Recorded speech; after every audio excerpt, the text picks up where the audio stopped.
दोस्तों, चांद की दुनिया हमेशा से ही हम इंसानों को चौंकाती रही है और इसलिए ही दुनिया भर की स्पेस एजेंसी आज चांद पर कई सालों से रिसर्च कर रही है। हालांकि आज कई साल हो चुके हैं इंसान वापस चांद पर नहीं गए हैं, मगर इसके बाद कई सारे ऐसे रोवर थे जिन्होंने चांद की दुनिया में जाकर रिसर्च की है। तारीख आती है 3 जनवरी 2019 की। चाइना का एक अंतरिक्ष यान Yutu-2 रोवर चांद के अंधेरे वाले हिस्से में जाकर लैंडिंग करता है। ये चांद का एक ऐसा हिस्सा है जिसके बारे में वैज्ञानिक बहुत कम जानकारी रखते हैं। चीन का यह अंतरिक्ष यान चांद के दक्षिण ध्रुव में मौजूद वॉन कार्मन नाम के एक गड्ढे में उतरा था। ये पहली बार था जब कोई रोवर चंद्रमा के वॉन कार्मन क्रेटर पर सॉफ्ट लैंडिंग कर पाया था। इसे 3 महीने के लिए वहां पर भेजा गया था। इस अंतरिक्ष यान का मुख्य मकसद चंद्रमा के मिट्टी परीक्षण, उसके ताप, चंद्रमा का निर्माण कैसे हुआ और पानी की चंद्रमा पर खोज करने के लिए भेजा गया था, ताकि भविष्य में अगर कोई मिशन भेजे जाए तो आसानी रहे। काफी लंबे टाइम तक उस गड्ढे में रिसर्च करने के बाद इस अंतरिक्ष यान ने एक अजीब से ऑब्जेक्ट को अपने कैमरे में कैद किया। जिस वॉन कार्मन क्रेटर में ये रोवर रिसर्च कर रहा था उससे 80 मीटर दूर पर वह वस्तु थी। दिखने में आकार कुछ उसका झोपड़ी जैसा दिखाई पड़ रहा था, जो कुछ हद तक घन के आकार की लग रही थी। चीन के वैज्ञानिकों को कुछ भी समझ नहीं आ रहा था कि आखिर ये चीज है क्या।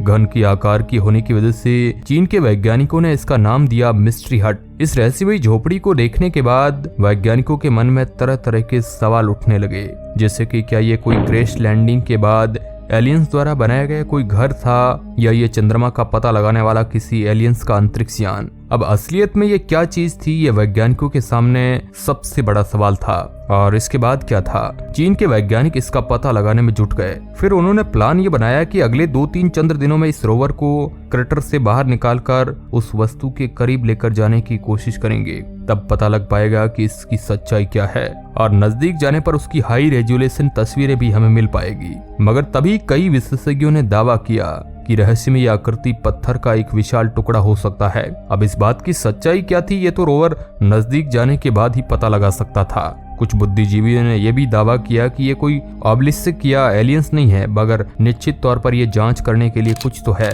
और जिसे हम तस्वीरों के जरिए पूरी तरह से नहीं समझ सकते हैं। दुनिया के कुछ वैज्ञानिकों ने कहा कि रोवर अभी धीरे धीरे रहस्यमय चीज की तरफ बढ़ रहा होगा। हो सकता है कि ये चीनी मीडिया द्वारा बनाई गई एक मनगढ़ंत कहानी हो, क्योंकि वो चंद्रमा की खोज को लेकर बहुत उत्सुक नजर आ रहे हैं। उन्होंने आगे कहा कि एक चट्टान भी हो सकती है जो कम रेजोल्यूशन फोटो में चौकोर दिख रही हो। इसके झोपड़ी या छोटी इमारत होने की बात से भी हम इनकार नहीं कर सकते हैं। और फिर सभी वैज्ञानिकों को इस बात का इंतजार था कि रोवर उस जगह पर कब पहुंचे। इसके बाद रोवर अधिक जानकारी हासिल करने के लिए इसके करीब पहुंचा। अभी वैज्ञानिकों को वही दिखा जो पहले कहा जा रहा था। रोवर की टीम ने बताया कि एक अजीबोगरीब आकार वाली चट्टान है जो देखने में एक खरगोश की तरह दिखता है। इसके आसपास पत्थर के अन्य टुकड़े भी है, लेकिन ये दूर से कुछ अलग ही दिख रही थी। इसलिए वैज्ञानिकों को मशक्कत करके उस रोवर को इसके नजदीक ले जाना पड़ा। ये रोवर साल 2019 में चंद्रमा की दुनिया में खोज करने गया था। 2019 में ही Yutu-2 रोवर ने चंद्रमा पर हरे रंग का जेल जैसा पदार्थ खोजा था जो चट्टान के रूप में निकला था। ये विशेष रूप से एक चट्टान जैसा पदार्थ था जो खनिज और चट्टानों के आपस में मिलने पर बनता है। अब दोस्तों, ये रोवर जिस जगह पर उतरा था वो चांद की वो जगह है जो पृथ्वी से बहुत दूर है और पृथ्वी से दिखाई भी नहीं देती है। मगर फिर भी वैज्ञानिकों ने मून के इस डार्क साइड की तस्वीर ली थी। हालांकि वैज्ञानिक कोई दूसरा मिशन इस चांद की दूसरी वाली ब्लैक साइड पर उतार नहीं पाए थे, इसलिए चीनी वैज्ञानिकों का यह मिशन बहुत ही खास था। इससे पहले कई एजेंसियां इस जगह पर मिशन उतारने के बारे में प्रयास कर चुकी थी, लेकिन सफल नहीं हो पाई। चीन ने इसे 3 महीने के कार्यकाल के लिए चंद्रमा पर भेजा था, लेकिन इसने 3 महीने से ज्यादा काम करके रिकॉर्ड बना दिया। अब ये बात तो हम सभी जानते हैं कि चंद्रमा पृथ्वी का उपग्रह है और ये इसके चारों ओर चक्कर लगाता है।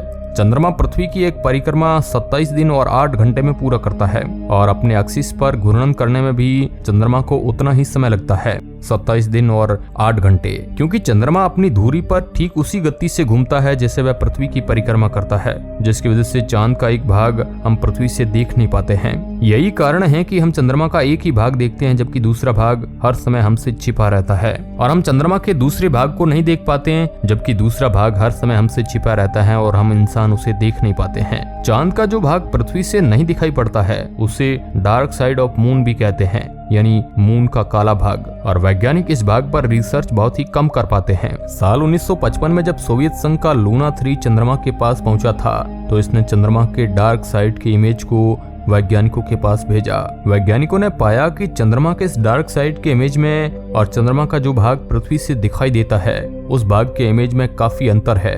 चंद्रमा के डार्क साइड में सामने वाली साइड की तुलना में ज्यादा गड्ढे हैं, यानी कि क्रेटर है, और वैज्ञानिकों ने अनुमान लगाया कि शायद इस भाग पर ठोस लावा के समुद्र नहीं रहे होंगे। चीन इसी डार्क हिस्से की रिसर्च करना चाहता था, इसलिए उसने इस जगह पर रोवर उतारा। चीन का यह अंतरिक्ष यान Yutu-2 सौर ऊर्जा से चलता है। अगर इस रोवर की स्पीड की बात की जाए तो हमारी पृथ्वी के 3 महीनों में ये करीब 80 मीटर की दूरी तय करता है।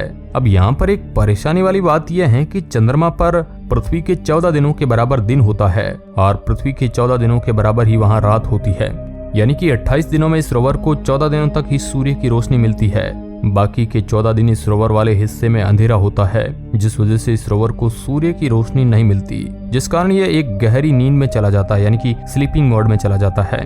चंद्रमा की रात इतनी ठंडी और बहुत लंबी होती है कि चंद्रमा के इस रात में सब कुछ जम जाता है, और अगर रोवर खुद को बंद नहीं करता है तो उसके नष्ट होने का भी खतरा बढ़ जाएगा, जिस वजह से ये स्लीपिंग मोड में चला जाता है। और जब फिर सूर्य की किरणें जब निकलती है तो ये फिर से पहले की भांति अपने काम को अंजाम देने लग जाता है। चीन के वैज्ञानिकों ने Yutu-2 रोवर के चारों ओर घूमने की तकनीक, रडार और स्पेक्ट्रोमेट्री का इस्तेमाल करके जांच के आधार पर दूर के क्षेत्र की मिट्टी की विशेषता और प्रकृति का अनुमान लगाया। शोधकर्ताओं ने पाया कि रोवर चंद्रमा के निकट वाले हिस्से की तुलना में दूर वाले हिस्से यानी कि मून का डार्क हिस्सा कम फिसलता है। ये दर्शाता है कि दूर की मिट्टी अपेक्षाकृत सपाट है। मिट्टी भी रोवर के 6 पहियों से आसानी से चिपकी हुई दिखाई दी, जिसका अर्थ है कि यह साइड का मिट्टी शायद अधिक चिपचिपी है। इससे वैज्ञानिकों को यह मदद मिलेगी कि जो भी नया अंतरिक्ष यान डिजाइन करेंगे तो इन सब बातों को ध्यान में रखकर करेंगे।